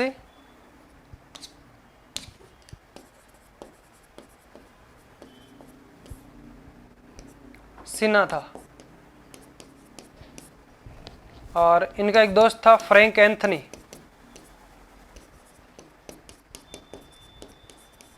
फ्रैंक का मतलब फ्रेंड हो गया ना। फ्रैंक एंथनी को उपाध्यक्ष बनाया गया। फ्रैंक एंथनी को उपाध्यक्ष बनाया गया। और 25 जनवरी 1947 को जो है संविधान सभा का प्रथम निर्विरोध निर्वाचित उपाध्यक्ष ये अस्थायी था, और निर्विरोध उपाध्यक्ष जो है HC मुखर्जी को बनाया जाता है। ठीक है, और उसके बाद में बात कर सकते हैं कि संविधान सभा का फ्रैंक एंथनी जो कि ये मनोनीत था उपाध्यक्ष,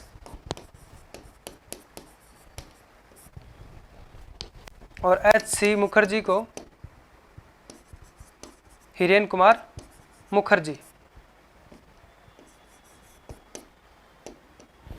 को निर्विरोध निर्वाचित किया गया। किसी का कोई विरोध नहीं किया गया, निर्विरोध निर्वाचित उपाध्यक्ष बनाया गया।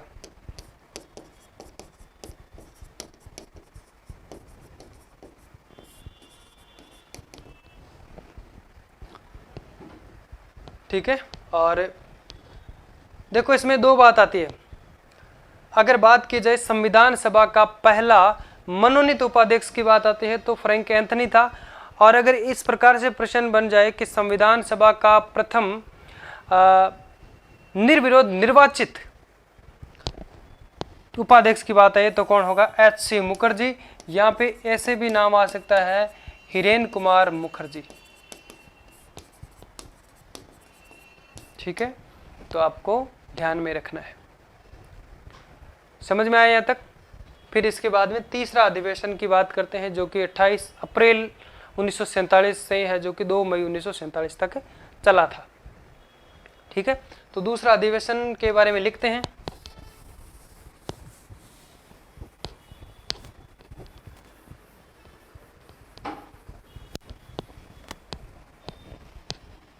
बाईस जनवरी 1947 को एक उद्देश्य प्रस्ताव पारित किया गया। इसमें 22 जनवरी 1947 को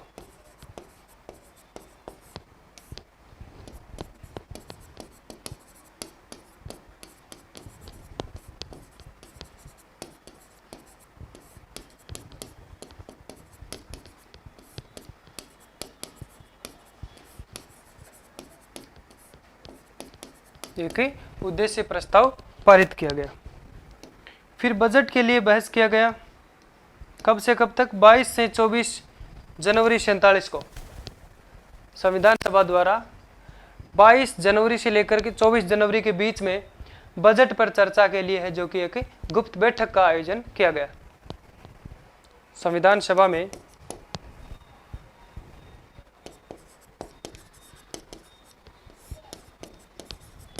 संविधान सभा द्वारा 22 से 24 जनवरी 47 को बजट पर चर्चा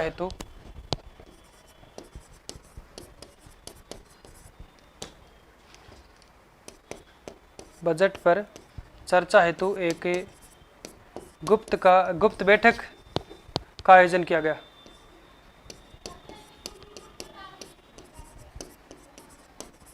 गुप्त बैठक का आयोजन किया गया।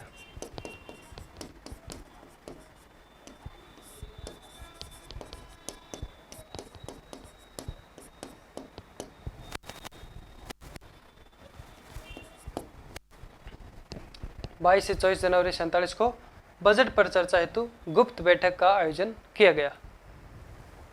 समझ में आ गया यहाँ तक? फिर लिखो 25 जनवरी 47 को संविधान सभा का प्रथम निर्विरोध निर्वाचित उपाध्यक्ष एच.सी. मुखर्जी को बनाया गया। 25 जनवरी 1947 को संविधान सभा का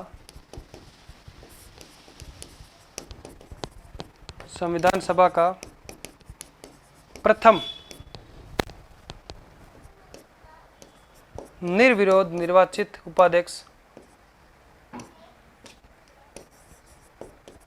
निर्विरोध निर्वाचित उपाध्यक्ष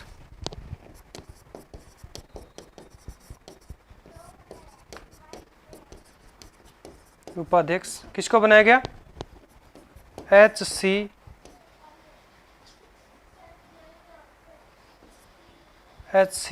मुखर्जी को बनाया गया।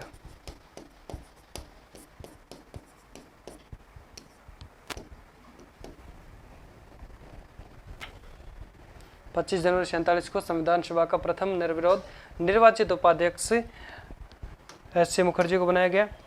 नोट करके लिखो या फिर सीधा ही लिख लो, बिना नोट ही ऐसे लिख लो। संविधान सभा का मनोनीत मनोनीत उपाध्यक्ष, संविधान सभा का प्रथम मनोनीत उपाध्यक्ष फ्रैंक एंथनी किसको बनाया गया था? किसके प्रस्ताव पर, किसके कहने पर? सिन्हा के कहने पर। संविधान सभा का प्रथम उपाध्यक्ष, या ऐसे लिख लो ना, प्रथम मनोनीत उपाध्यक्ष कौन थे? Frank Anthony.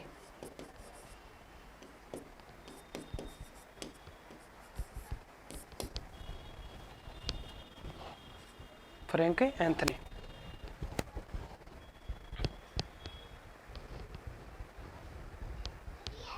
ये प्रथम मनोनीत था।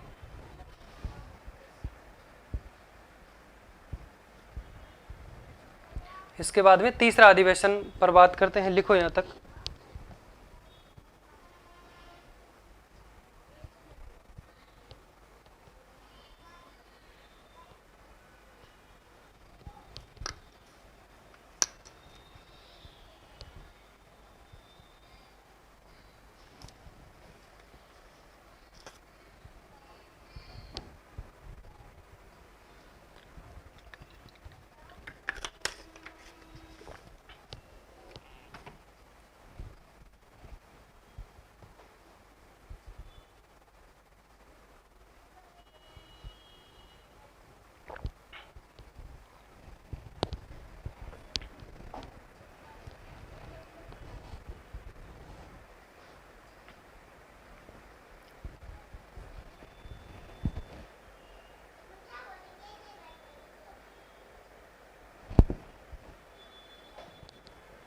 लिख लो। हाँ,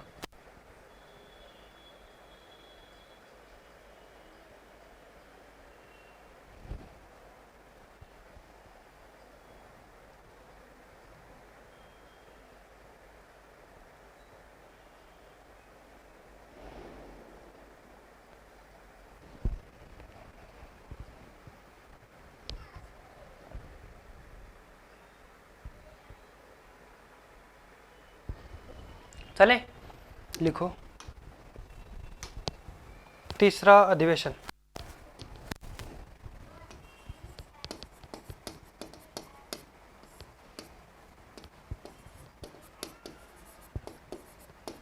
तीसरा अधिवेशन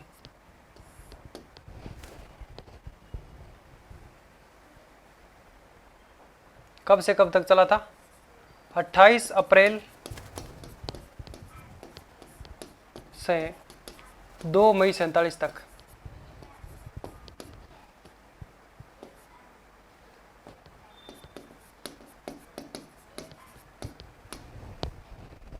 इसमें विभिन्न इस अधिवेशन में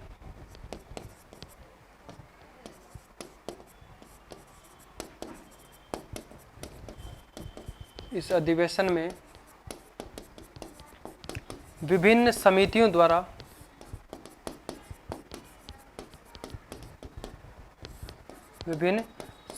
द्वारा अपनी रिपोर्टें दी गई। इस अधिवेशन में विभिन्न समितियों द्वारा अपने प्रतिवेदन पेश किए गए। प्रतिवेदन का मतलब रिपोर्ट हो गई, प्रतिवेदन पेश किए गए।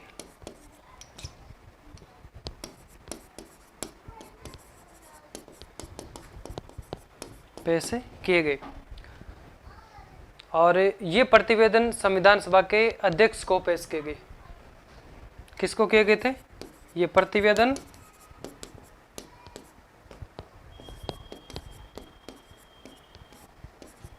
संविधान सभा के अध्यक्ष कौन थे? स्थायी अध्यक्ष राजेंद्र प्रसाद को दिए गए। ये प्रतिवेदन संविधान सभा के अध्यक्ष को दिए गए।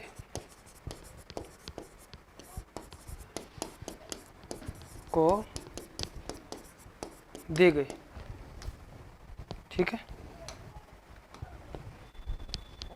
इसके बाद में लिखो चौथा अधिवेशन।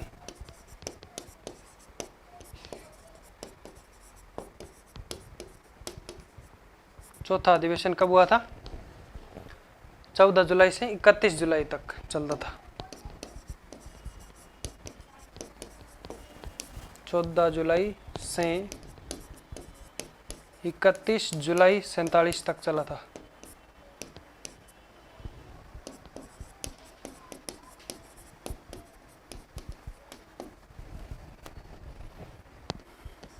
ठीक है। और चौथा जो अधिवेशन है इसके अंदर यानी 14 जुलाई 47 को क्या हुआ था? 14 को ये अधिवेशन स्टार्ट हुआ था और 31 जुलाई तक चला था। माउंटबेटन योजना के द्वारा इसमें भारत पाकिस्तान के विभाजन की रूपरेखा को है जो कि इसमें पेश किया गया।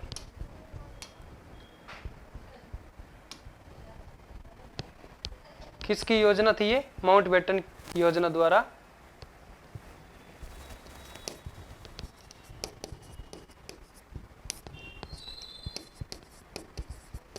माउंटबेटन योजना द्वारा भारत पाकिस्तान विभाजन की रूपरेखा पेश की गई। विभाजन की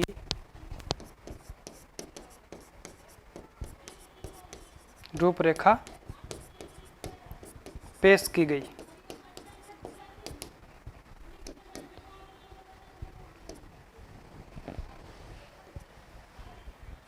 चौथे अधिवेशन में भारत पाक, अगर पूछ ले कि किस अधिवेशन में भारत पाक के विभाजन की रूपरेखा जो पेश की गई संविधान सभा में, तो वो कौन सा था?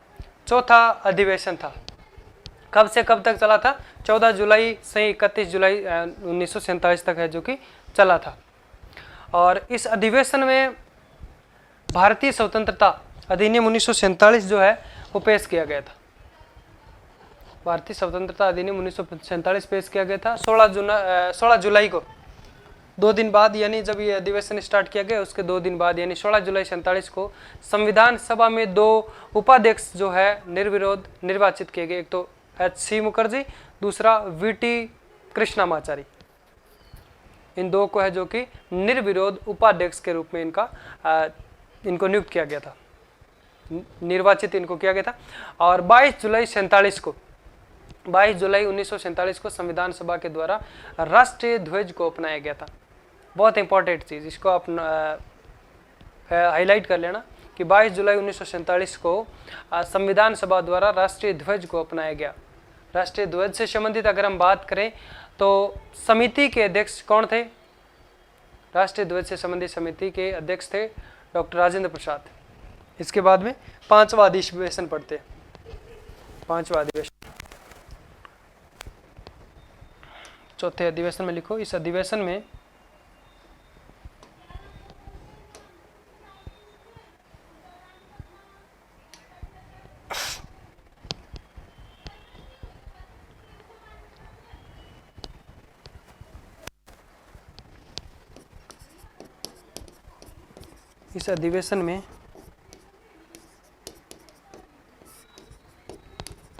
भारतीय स्वतंत्रता अधिनियम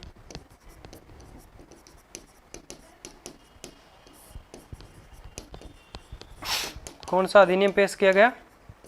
भारतीय स्वतंत्रता अधिनियम 1947 पेश किया गया।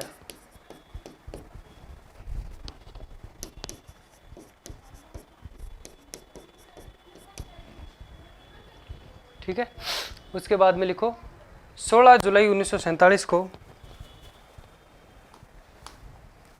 16 जुलाई 1947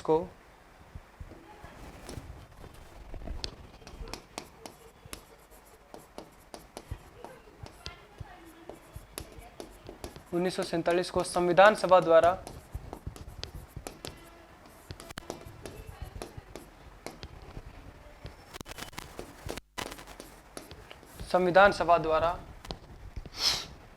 दो उपाध्यक्ष निर्विरोध निर्वाचित किए गए। संविधान सभा में जैसे लिखो इसमें, हाँ, संविधान सभा में 2 निर्विरोध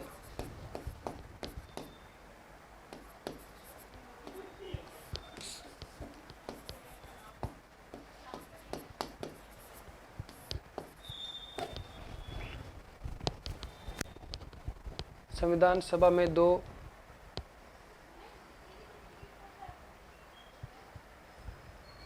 उपाध्यक्ष निर्विरोध निर्वाचित किए गए। 2 उपाध्यक्ष निर्विरोध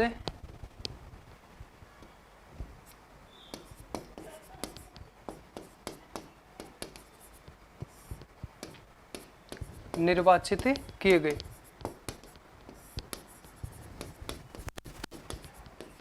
कौन कौन से थे? एक तो H.C. मुखर्जी,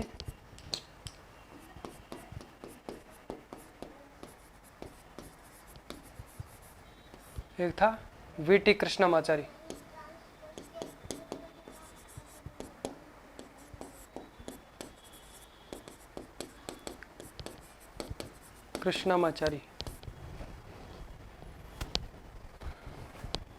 ये 2 निर्विरोध उपाध्यक्ष इनको बनाया जाता है। और इनके बाद में एक लाइन और लिखो, 22 जुलाई 1947 को संविधान सभा द्वारा भारत राष्ट्रीय ध्वज को अपनाया गया। 22 जुलाई 1947 को राष्ट्रीय ध्वज संविधान सभा द्वारा, ऐसे लिखो, संविधान सभा द्वारा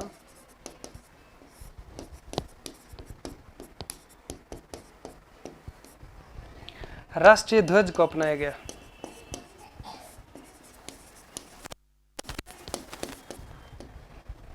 राष्ट्रीय ध्वज को अपनाया गया।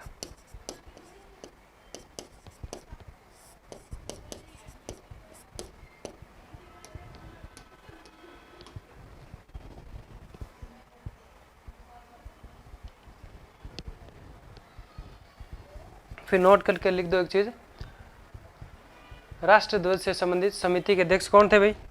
राजेंद्र प्रसाद।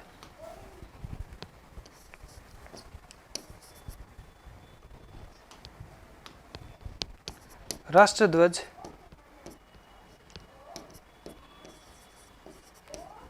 से संबंधित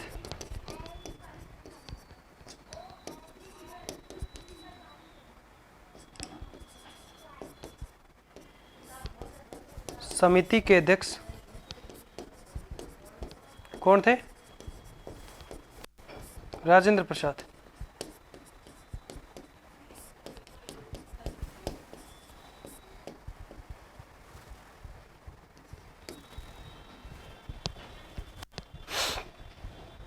लिख लिया? अब लिखो आप पांचवा अधिवेशन।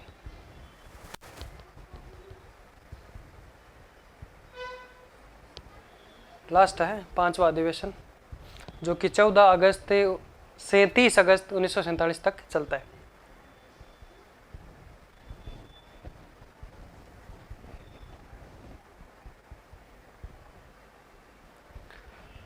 पांचवें अधिवेशन की अगर बात करें, पहले लिखो इसको, यहां तक लिख लिया? तो आगे बढ़ते हैं। अब लिखो आप पांचवा अधिवेशन, हेडिंग लगाओ पांचवा अधिवेशन। पांचवा अधिवेशन कब से कब तक चला था? 14 अगस्त 1947 से 30 अगस्त तक। 30 अगस्त 1947 तक ये पांचवा अधिवेशन चलता है। कितने अधिवेशन होते हैं कुल? 12 होते हैं? कितने होते हैं? तो इस अधिवेशन के अंदर भारतीय स्वतंत्रता अधिनियम 1947 को पारित किया गया। भारतीय स्वतंत्रता अधिनियम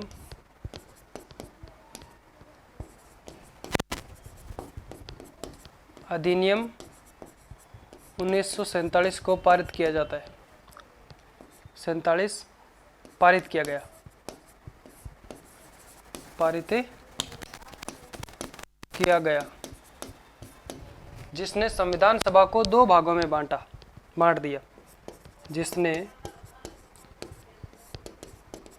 संविधान सभा को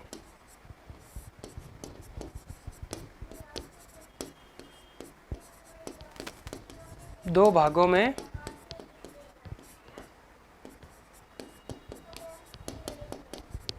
बांट दिया।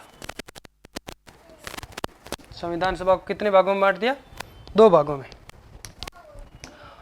और 14 अगस्त 1947 को, कब की बात है? 14 अगस्त 1947 को संविधान सभा में जवाहरलाल नेहरू द्वारा 14 अगस्त 1947 की मध्यरात्रि को जवाहरलाल नेहरू के द्वारा संविधान सभा को संबोधित किया गया। 14 अगस्त 1947 की मध्यरात्रि को जवाहरलाल नेहरू, शॉर्ट में लिख दो JL नेहरू, जवाहरलाल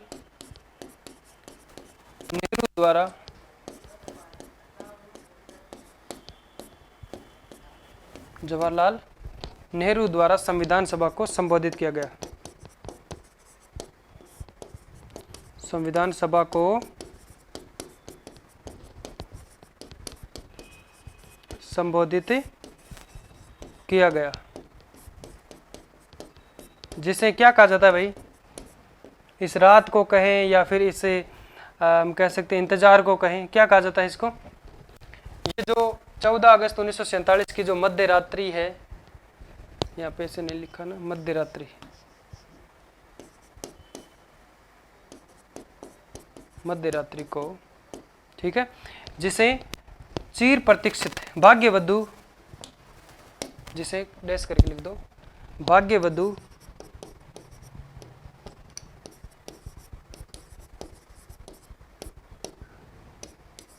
भाग्यवधू की चिर प्रतीक्षित, क्या कहा जाता है, जिसे भाग्यवधू की चिर प्रतीक्षित भेंट, जिसे अंग्रेजी में कहा जाता है tryst with destiny.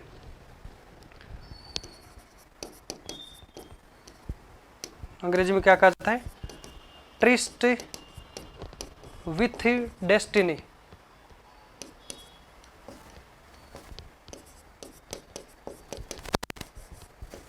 Tryst with destiny कहा जाता है, कहते हैं।